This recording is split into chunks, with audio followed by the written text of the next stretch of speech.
Selamat mendengarkan.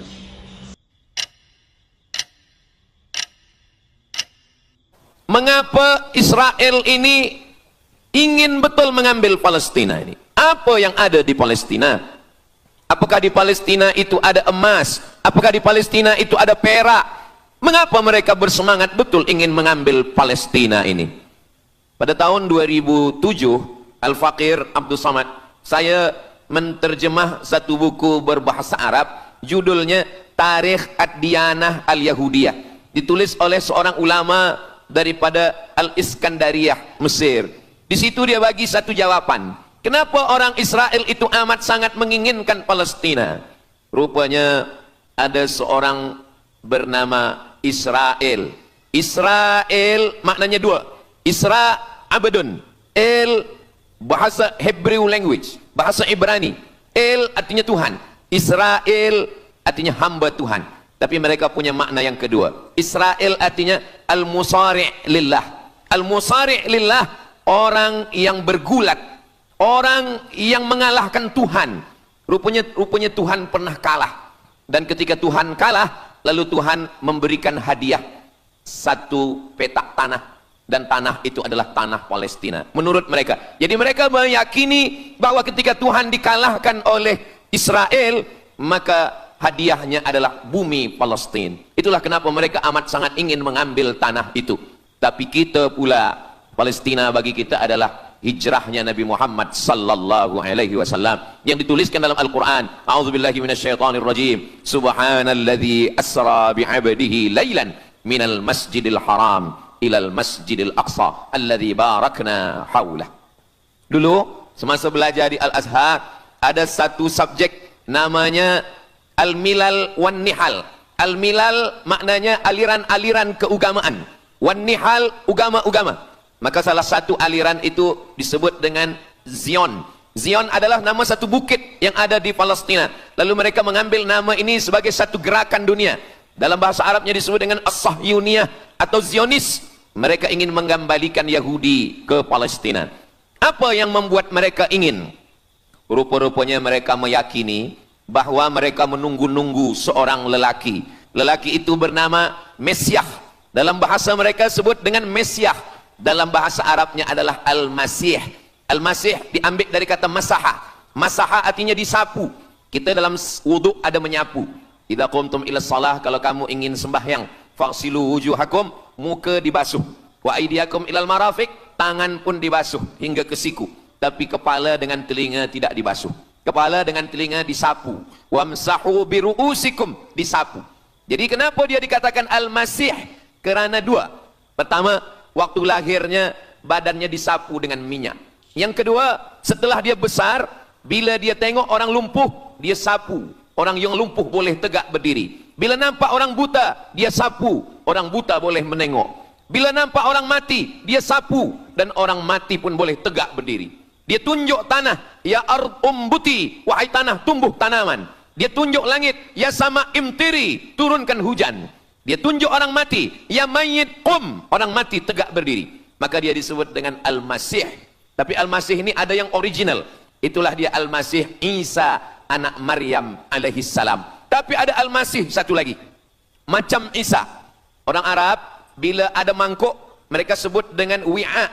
Kalau mangkuk ini emas, mereka katakan al-wi'a al-zahabi, mangkuk emas. Tapi kalau mangkuk ini dari perak, tapi dibalur dengan emas, mereka akan mengatakan al-wi'a al-mudajjal. Dia bukan emas, tapi dia nampak macam emas, maka dia namanya mudajjal. Begitu juga dengan Al-Masih ini. Al-Masih yang betul-betul Al-Masih, dia adalah Al-Masih Isa anak Maryam. Tapi ada yang macam Al-Masih, bentuknya macam Al-Masih, macam mukjizat Al-Masih, tapi dia bukan Al-Masih. Itulah dia Al-Masih Ad-Dajjal. Sebenarnya mereka sedang menunggu Al-Masih Ad-Dajjal. Kita pula sebelum salam, kita minta perlindungan kepada Allah dari Al-Masih Ad-Dajjal. Allahumma inni a'udzubika min azabi jahannam, wa min azabil qabri, wa min fitnatil mahya wal mamat, wa min syarri fitnatil masihid Dajjal.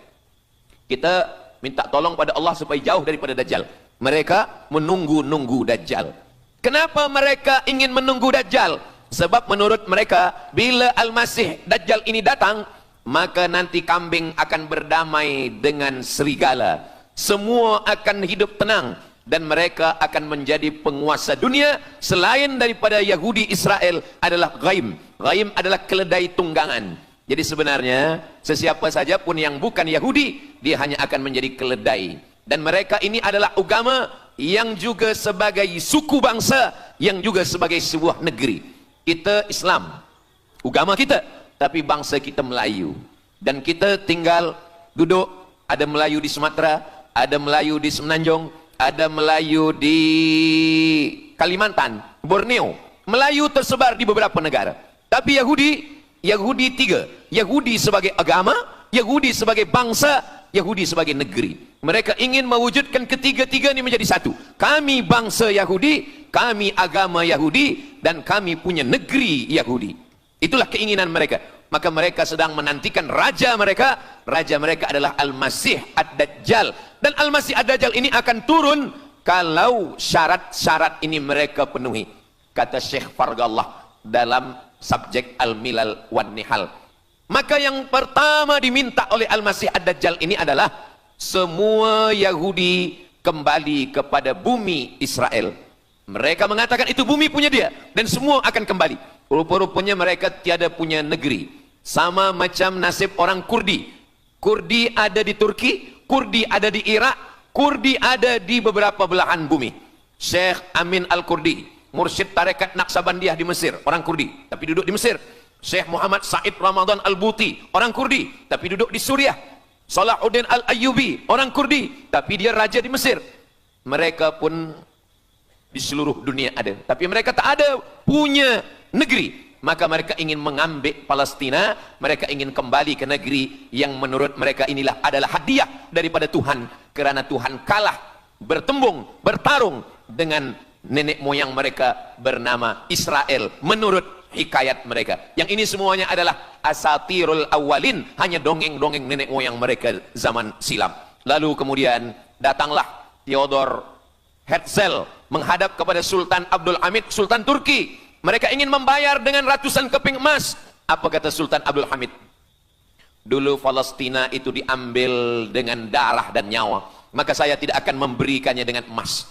Lalu kemudian apa yang terjadi? Mereka menghalau Sultan Abdul Hamid dengan seorang lelaki bernama Mustafa Kemal Ataturk. Lalu kemudian hilanglah khilafah Islamiyah. Ketika khilafah Islamiyah tahun 1924 ini jatuh, hilang, tumbang, maka ketika itu umat Islam tidak lagi ada pelindung. Dan ketika itulah mereka mengambil Palestina. Mereka merebut, mereka mengambil, seperti yang dikatakan Sayyidina Muhammad sallallahu alaihi wasallam, kamu akan diperebutkan seperti makanan yang ada di atas meja makan. Satu mengambil kakinya, satu merebut kepalanya, satu mengambil dadanya, dan tercabik-cabik, dicakar, dimakan, dipotong. Tak ada satu pun yang peduli. Alhamdulillah, kita malam ini masih peduli. Kita sedang mengajarkan kepada belia-belia, kita sedang mengajarkan kepada pemuda-pemuda Islam. Mudah-mudahan sampai anak cucu kita sampai hari kiamat masih lagi peduli kepada Palestina, insyaAllah. Allahu Akbar. Semua Yahudi kembali ke Palestina. Maka sekarang mereka sudah berkumpul. Berapa jumlah mereka?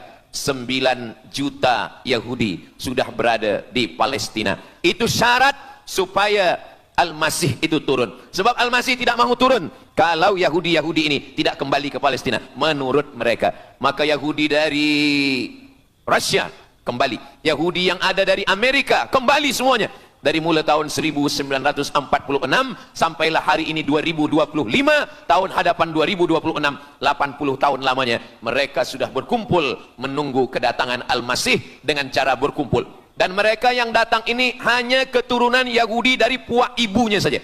Yahudi ini tidak menerima dari puak ayah. Jadi kalau ada ayahnya Yahudi, emaknya tak Yahudi, dia tiada diterima. Sebab mereka guna dari puak ibu. Maka bila ibunya Yahudi, maka dia akan diterima. Ada satu Yahudi yang tidak diterima, Yahudi Falasha dari Afrika. Yahudi Falasha ini datang, mereka dari Ethiopia, mereka menyeberang ke Sudan, dari Sudan mereka masuk ke Mesir, dan mereka datang ke Palestina. Mereka pun nak masuk juga, tapi mereka tertolak. Sebab dia mengaku Yahudi, tapi kulit dia hitam. Saya tak tahu di tempat kita, tapi di tempat saya banyak juga Yahudi, namanya Yahudi pesek. Kulit dia hitam, hidung dia pesek, tapi otak dia Yahudi. Ini lebih berbahaya lagi. Mereka menyebarkan kebencian. Jadi sebenarnya Yahudi adalah makhluk yang paling unsuri, rasisme. mereka tiada menerima selain daripada Yahudi. Siapapun yang datang ingin mengaku orang Yahudi, kalau ditengok nasabnya tidak sesuai daripada ibu, dia tidak akan diterima.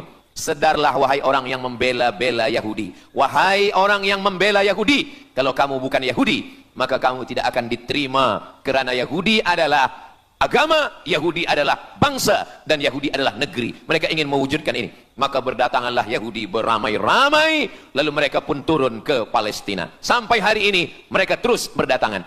Lalu kemudian yang kedua, syarat Yahudi didatangi oleh Al-Masih, Mesias, mereka mesti menanam tanaman yang hijau. Jadi kalau mereka bayangkan, Al-Masih ini sedang berada di langit, dia selalu memandang ke bawah. Dia tengok, Yahudi dah berkumpul atau belum? Kalau berkumpul dia tak nak turun. Bila dah berkumpul semua ramai, baru dia turun.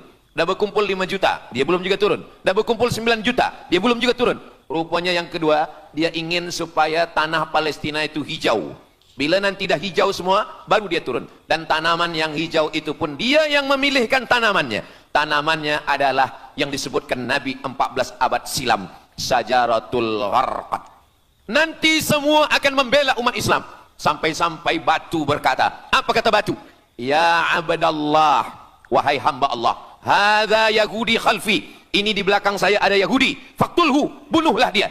Kata Nabi, jangankan manusia, batu pun membela umat Islam.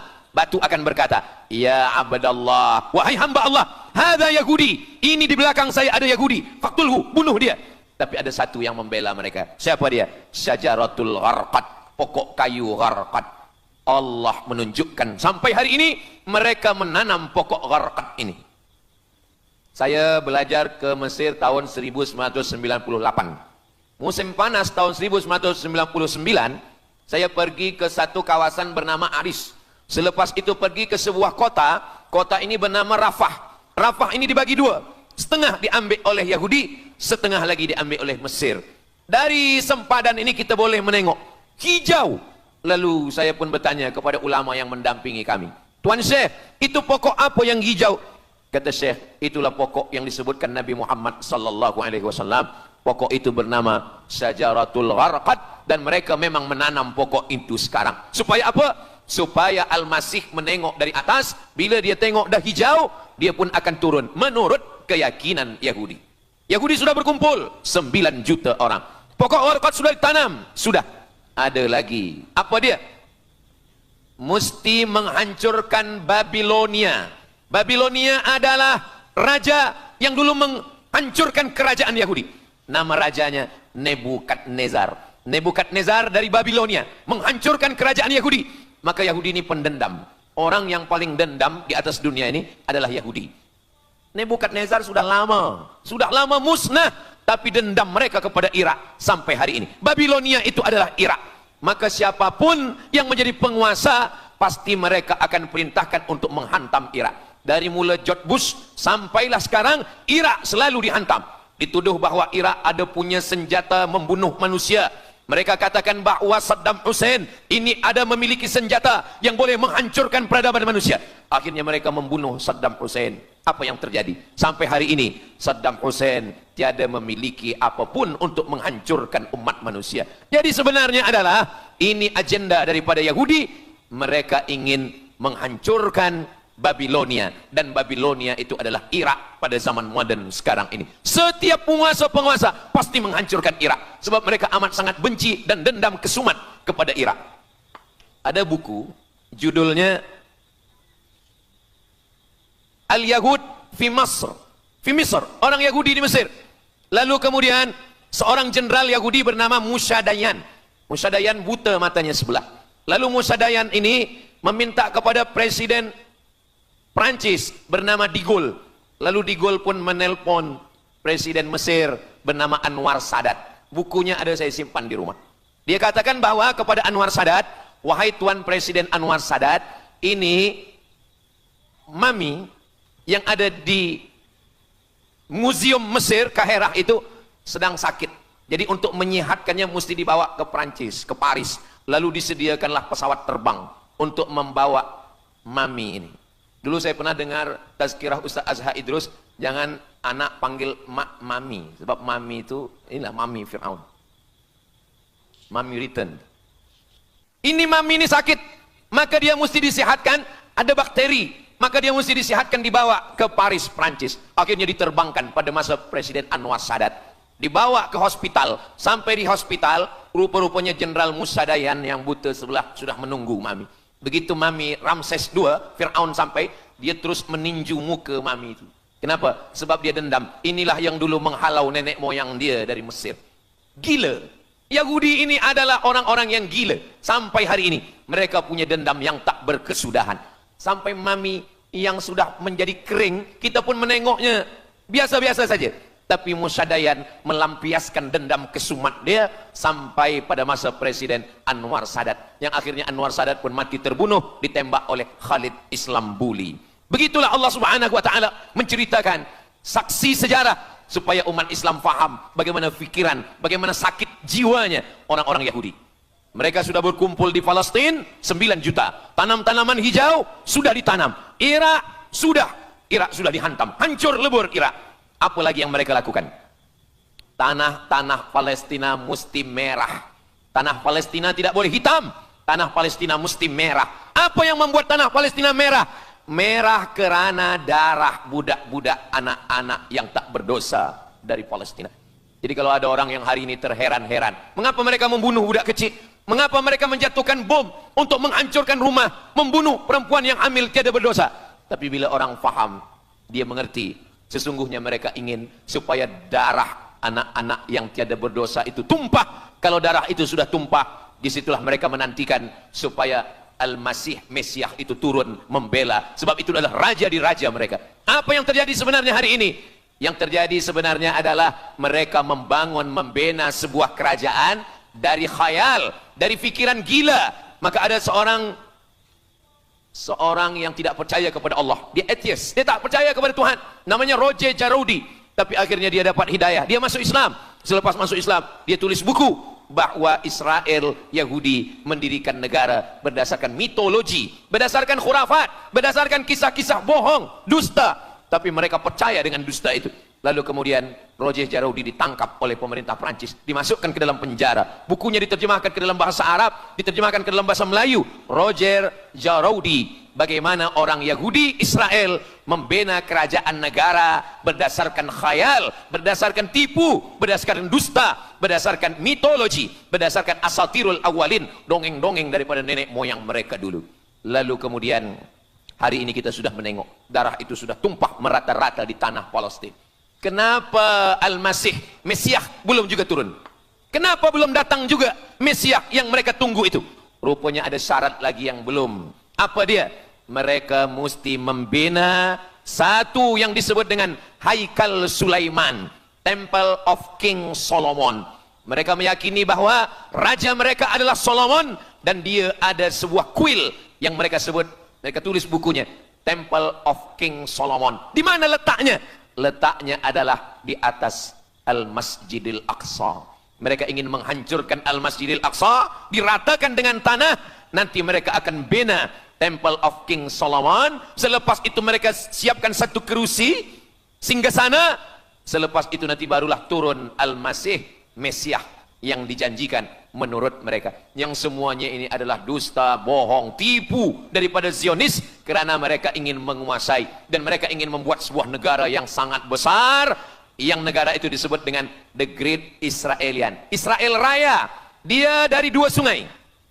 Biasanya orang membuat map itu rahasia. Map biasanya rahasia yang disimpan.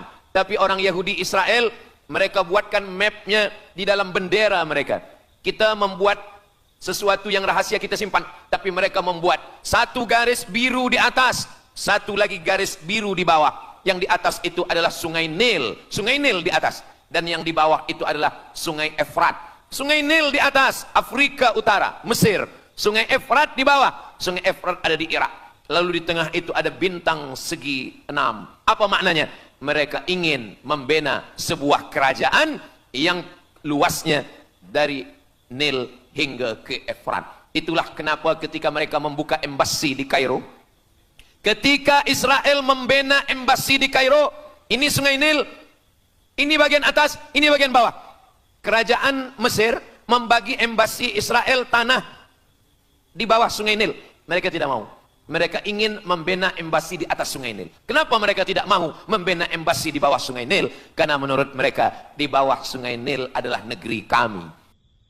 Masya Allah, sangat luar biasa tausiah yang sudah disampaikan oleh guru kita Al-Ustaz Abdul Somad. Sahabat beriman yang dimuliakan Allah, tetaplah di channel ini karena kajian ini belum selesai dan masih banyak lagi hal-hal menarik yang akan disampaikan oleh beliau. Mari kita lanjutkan kembali. Selamat mendengarkan. Orang membina embasi hanya di luar daripada kerajaannya. Jadi sebenarnya menurut pengakuan mereka, Mesir yang ada sekarang, semua yang ada di bawah Nil hingga ke Efrat Irak, itu adalah kerajaan mereka, yang kalau mereka mewujudkan itu nanti, mereka akan menjadikan semua manusia ini sebagai keledai tunggangan. Alhamdulillah, itu disampaikan oleh Syekh Fargallah. Lalu kemudian kami membacanya, mempelajarinya, beliau bacakan di kelas, dan hari ini saya amat sangat bersenang hati. Tapi kita tetap susah hati dengan Palestina. Saya merasa senang hati sebab saya boleh menyampaikannya kepada para belia pemuda muslimin muslimat yang hadir malam ini. Macam mana suara saya, jelas tak jelas? Jelas. Yang saya sampaikan ini boleh faham? Alhamdulillah. Yang tak faham nanti faham sendiri insyaallah. Begitulah Allah Subhanahu wa taala. Saya dulu pernah berjumpa dengan Syekh Muhammad Jibril. Lalu kemudian saya tanya Syekh Muhammad Jibril, "Syekh, kenapa Allah membinasakan kaum Ad, kaum Samud, kaum Madian? Wa ila Samud akhahum Salihah, wa ila Madian akhahum Syuaiba, wa ila Adin akhahum Huda." Madian, Samud, Ad, semuanya musnah. Iram dzatil imad. Iram, hilang semuanya. Tapi kenapa Yahudi ini masih ada sekarang? Kenapa Allah tak musnahkan? Kata Syekh Muhammad Jibril, Allah Maha Kuasa untuk memusnahkan Yahudi, Israel. Senang saja bagi Allah. Innama amruhu idza arada syai'an ayyaqula lahu kun fayakun. Yahudi Israel mati semua rata dengan tanah. Satu jeritan malaikat mati mereka semua. Allah goncangkan bumi, habis mereka ditelan bumi. Ya bunayya, wahai anakku, kalaulah Israel Yahudi ini mati, lalu kamu masuk surga dengan apa, kata dia. Sebenarnya Allah masih menyisakan Yahudi ini supaya kita berjuang. Sekarang ada umat Islam yang amat sangat lemah. Dia bukannya ikut berjuang, tapi melemahkan perjuangan orang. Bila ada umat Islam yang berkumpul beramai-ramai, solidariti tentang Palestin, dia berkata, katanya Allah Maha Kuasa, kenapa Allah tak binasakan? Dulu, arsalna alaihim tayran ababil, datang burung ababil, tarmihim bi'ijaratin min sijil. Mana ababil sekarang? Kenapa Allah tak kirimkan ababil? Saya pun pernah tanyakan ini kepada masyayikh. Syekh, kenapa Allah tak kirimkan ababil? Dulu, ketika Abdul Muttalib memegang kunci Ka'bah, masa itu tak ada orang beriman. Abdul Muttalib bersendirian. Lalu kemudian dia datang ke Ka'bah. Dia letakkan kunci itu. Ya Allah, inna lihadzal baiti rabban yahmih. Saya sendiri seorang saja. Saya tak sanggup untuk menolong Ka'bah. Inna lihadzal baiti rabban yahmih. Ka'bah ini ada pemiliknya, Ka'bah ini ada pelindungnya, Allah akan melindungi. Itulah mengapa Allah mengirimkan alam tara kaifa fa'ala rabbuka bi ashabil fil alam yaj'al kaidahum fi tadlil. Kenapa Allah kirimkan tayran ababil? Karena tidak ada orang beriman, hanya Abdul Muttalib sendiri. Tapi sekarang 2 miliar orang beriman yang bersyahadat asyhadu an la ilaha illallah wa asyhadu anna muhammadan rasulullah. Itulah kenapa Allah tidak mengirimkan tayran ababil. Itulah kenapa Allah tidak membuatkan goncangan. Itulah kenapa. Tapi sedikit banyak Allah mulai menurunkan pertolongannya. Kalau sudah datang pertolongan Allah Subhanahu wa taala, idza jaa nasrullah, kalau sudah datang pertolongan Allah, idza jaa nasrullah wal fath, kemenangan. Wa ra'aitan nasa yadkhuluna fi dinillahi afwaja. Insyaallah, alaysa subuhu biqarib. Subuh tak lama lagi. Pertolongan Allah pasti datang. Nasrum minallah wa fathun qarib. Hasbunallah wa ni'mal wakil. Ni'mal maula wa ni'man nasir. Wala haula wala quwata illa billahil aliyil azim.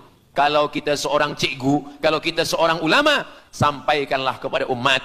Sebagai seorang ayah, sampaikan kepada anak. Sebagai seorang ahli keluarga, kita mesti ingatkan, buatkan baju dengan lambang, simbol, bendera penderitaan Palestina. Kalau kita menonton dengan keluarga di rumah, tontonkan bagaimana penderitaan anak-anak di Palestina. Saya di rumah ada gambar besar, gambar Palestina. Sehingga setiap kali tamu datang, kita bercerita, dia tanya, ini gambar apa nih Ustaz? Inilah gambar saudara kita yang sedang teraniaya di Palestina. Malam ini kita guna sorban, kita pakai sorban yang mengingatkan kita kepada Palestina. Apapun yang kita lakukan, jangan lupa menyampaikan khutbah Jumat, Kunut nazilah, Allahumma ansuril Islam wal muslimina fi Palestin. Silahul mu'min, doa silahul mu'min. Kalau kita tiada senjata lagi, maka sesungguhnya doa. Man lam yahtam bi amril muslimin, siapa yang tak peduli kepada penderitaan saudaranya di Palestin, falaisa minhum, dia tidak diakui sebagai umat Nabi Muhammad sallallahu alaihi wasallam. Orang beriman bukan setakat sembahyang subuh, zuhur, asar, maghrib, isya. Orang beriman bukan setakat ditengok berapa kali dia ke Baitullah haji dan umrah, tapi orang beriman bagaimana perasaan dia kepada saudaranya. Maka kata Nabi SAW, la yu'minu ahadukum, kamu tidak beriman, kalaupun kamu beriman belum sempurna, hatta yuhibba li akhi, sampai engkau sayang kepada saudaramu. Ma yuhibbu li nafsih, sayang kepada saudara seperti sayang pada diri sendiri. Kalau anak saudara kita di Palestina teraniaya, kita lebih teraniaya. Kalau pipi kita dicubit sakit, begitu juga dengan saudara kita di Palestina. Kita memang hidup pada zaman yang susah, yang payah. Beruntunglah datuk nenek moyang kita 100 tahun yang lampau, mereka selamat dari fitnah ini. Tapi kita pun tak boleh mengutuk nasib. Mengapa saya hidup sekarang? Kenapa kami hidup tahun 1447 ini ya Allah? Tentu ada hikmahnya. Allah hidupkan kita hari ini. Kenapa saya tak hidup zaman Nabi? Kalau ada pemuda belia sekarang datang kepada Ustaz Abdul Somad, Ustaz Somad, kenapa saya tak hidup zaman Nabi? Kalau saya hidup zaman Nabi mungkin saya baik. Kamu yang komplain kepada Allah, kalau kamu hidup zaman Nabi mungkin tidak ikut Nabi, ikut Abu Lahab, ikut Abu Jahal. Kita dihidupkan Allah hari ini, kita masih bersama dengan guru kita, Al-Fadhil Ustaz Azhar Idrus. Kita masih bersama dengan orang-orang baik, orang mulia. Alaikum bil jamaah, kata Nabi SAW. Man syadza syadza finnar, jangan bersendirian, sendirian masuk neraka. Kita mesti berjamaah. Alhamdulillah, yang ada kuasa dengan kuasanya, yang ada fatwa dengan fatwanya, yang ada ilmu dengan ilmunya. Bagi penuntut-penuntut, pelajar-pelajar, tonton, buat video, buat apapun yang boleh kita buat, share, gambar, semuanya itu ada tanggung jawab kita di hadapan Allah Subhanahu wa taala. Kullukum ra'in, setiap kamu pemimpin, hadap ke Baitul Maqdis 17 hingga 18 bulan. Sampai akhirnya pada bulan Sya'ban turun ayat, qad nara taqalluba wajhika fis sama', kami menengok wajah engkau menghadap ke arah langit. Fawalli wajhaka syatral masjidil haram, hadapkanlah wajahmu ke arah Masjidil Haram. Lalu Nabi pun menghadap ke arah Masjidil Haram. Selepas itu sahabat datang beramai-ramai menjumpai Nabi Muhammad SAW. Ya Rasulullah, bagaimana saudara kami yang sembahyang, yang sholat 16 bulan, 17 bulan, 18 bulan, dia menghadap ke Palestina, apakah sholatnya diterima Allah? Turun ayat, wa ma kana Allahu liyudhi'a imanahum. Tafsirnya, wa ma kana Allahu liyudhi'a sholatahum. Allah tidak menyia-nyiakan sembahyang mereka, Allah tidak menyia-nyiakan sholat mereka.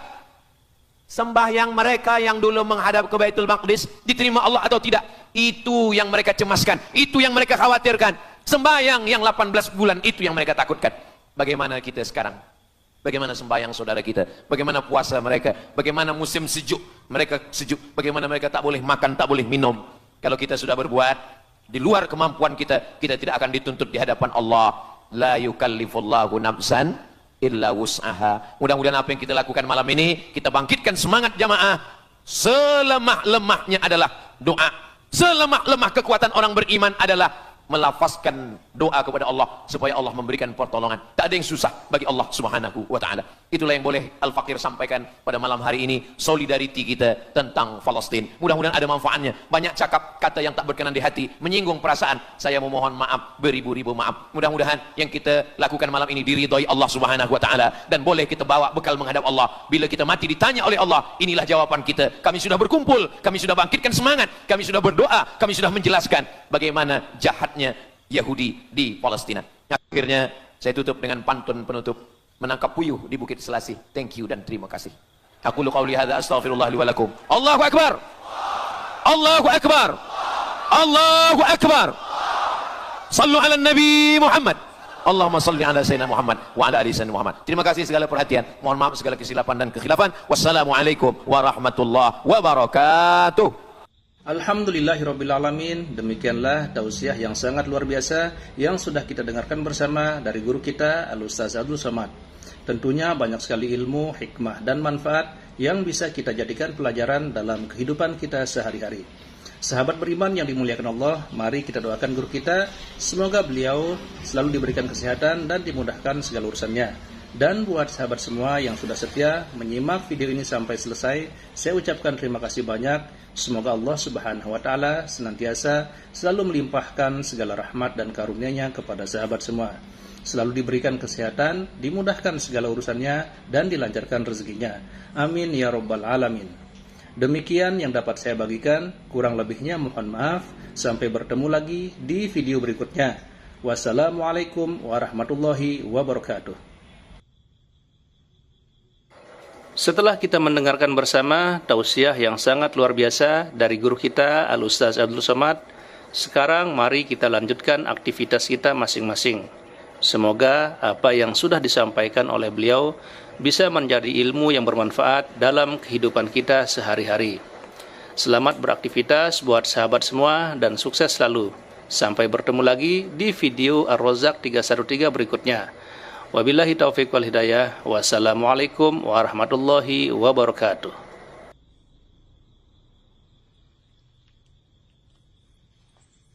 Bismillahirrahmanirrahim.